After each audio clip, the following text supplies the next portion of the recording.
But so many stocks are buzzing on the back of news as well. So let's get straight to that. Sonal is here with us to talk about Petronet LNG. Sonal, why are you watching that one? Well, weak set of numbers, and that's what we are able to see in the stock price as well. It was expected to be a good quarter, but that's not the case. And that's why this big disappointment that has come by as well. Revenues, they were down 12% sequentially, lower than the poll as well, coming in at 13,874 crore rupees. The EBITDA was lower at 940 crore rupees versus a poll of around 1,078 crore rupees. Margins lower by 200 basis points versus the poll at 6.7%, and profits also at 614 crore rupees.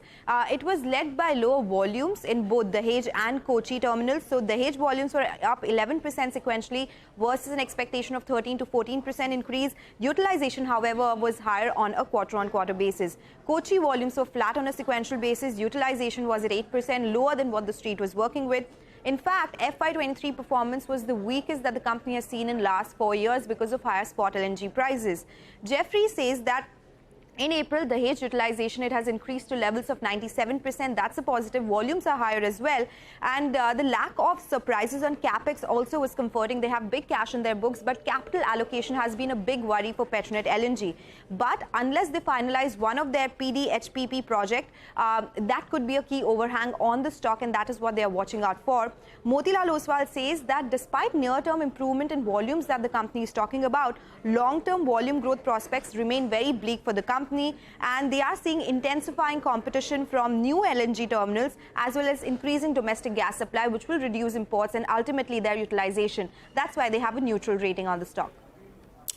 Okay, Sonal, thanks very much. Bajaj Consumer has been jumping. The stock is doing very well. Mangalam is here to tell us why. Mangalam. That's correct. Good numbers coming in post-markets yesterday. 14% jump in the company's revenue. The EBITDA jumps by 20%. That means a margin expansion of almost 80 basis points. And as a result of which, the net profit also seeing a double-digit growth. The important part is that the margins have expanded despite gross margins coming off. So that's telling you that operating leverage is playing out.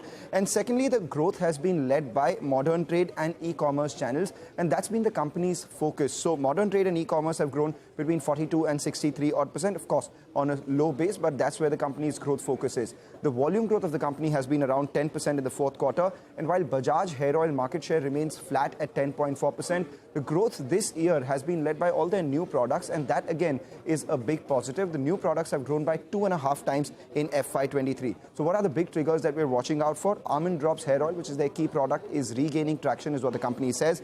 Launches beyond Almond Drops hair oil have been planned in FY24, so they're extending the brand there. The third part is that their non-almond drop portfolio, which is coconut and amla, doing extremely well. That's what's led growth. And finally, the company is building digital first brand, so putting their money where there is fair amount of growth. For all of this, what are you paying for Bajaj Consumer? Trading at just around 14 times FY24 price to earnings, which is much cheaper as compared to all the other FMCG stocks on the block. Okay, Mangalam, thanks a lot for that. By the way,